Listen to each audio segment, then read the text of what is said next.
Gravitas, co-presented by Skoda. Kushaq, choose what really matters. And I'm going to start with the FBI's wanted poster for Sirajuddin Haqqani. You have 3 pictures on it. Some aliases, some physical description, reward for capture, and then right at the bottom, look closely, you have this option, submit a tip. If you have any information concerning this person, please contact your local FBI office or the nearest American embassy or consulate. As it turns out, we do have a tip. Sirajuddin Haqqani is in Kabul. If he isn't there today, he will be in a couple of days because Haqqani is not a wanted man anymore. He's the guy who chases wanted men. Afghanistan's new Home Minister. And last we checked, Home Ministers live in the national capital, in this case, Kabul.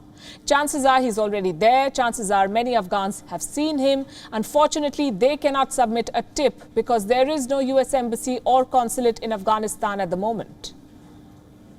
That FBI most wanted poster is a joke, a cruel and depressing joke.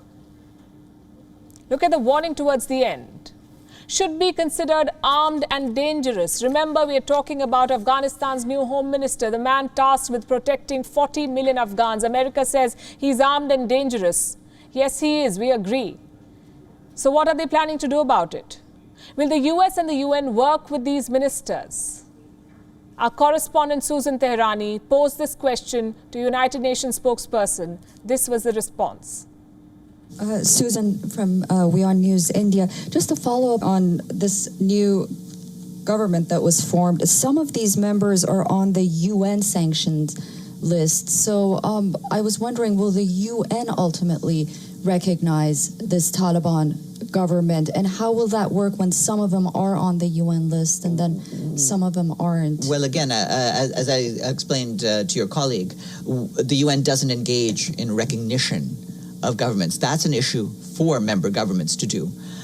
Regarding the sanctions list, as you know, under Resolution 1267, there is a sanctions list, and it's up to the members of the Security Council and the relevant 1267 Sanctions Committee to see whether names are added or omitted or dropped from those lists. The list has changed over the years and names have been dropped, but that has to follow a procedure in the Security Council itself.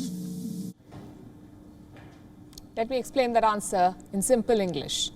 The UN has basically passed the buck. They want the members to decide. They also say individuals can be dropped from the sanctions list. Well, who can do that?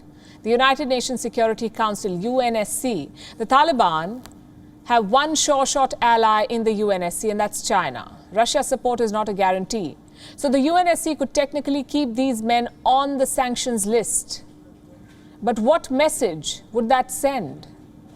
You're banning terrorists from traveling, yet inviting them to New York for discussions. It would be a new low for the United Nations. And we're not talking about 1 or 2 suspects. We're talking about 17. How can they be on watch lists and guest lists at the same time? This is a question for America. They spent billions of dollars hunting terrorists. They invaded countries. They dropped bombs. Well, things are much easier in this case. 17 known terror suspects are in Kabul. Some of them are at the presidential palace. It's a big building. You cannot possibly miss it. This could be the Interpol's dream sweep. But unfortunately, we know that's not happening. Best case scenario, these men remain on the sanctions list. Worst case scenario, they get delisted. Expecting the United States to chase and arrest them is wishful thinking. They're actually discussing ways to engage with the Taliban.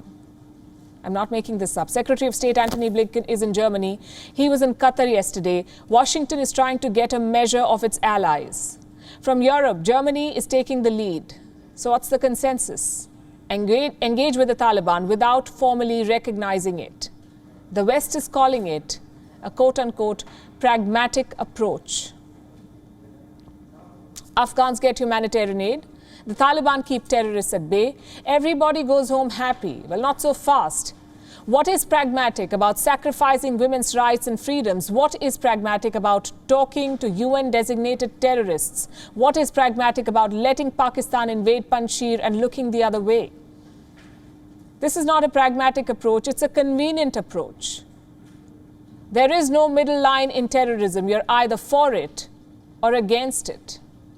WION is now available in your country. Download the app now and get all the news on the move. Gravitas, co-presented by Skoda. Kushaq, choose what really matters.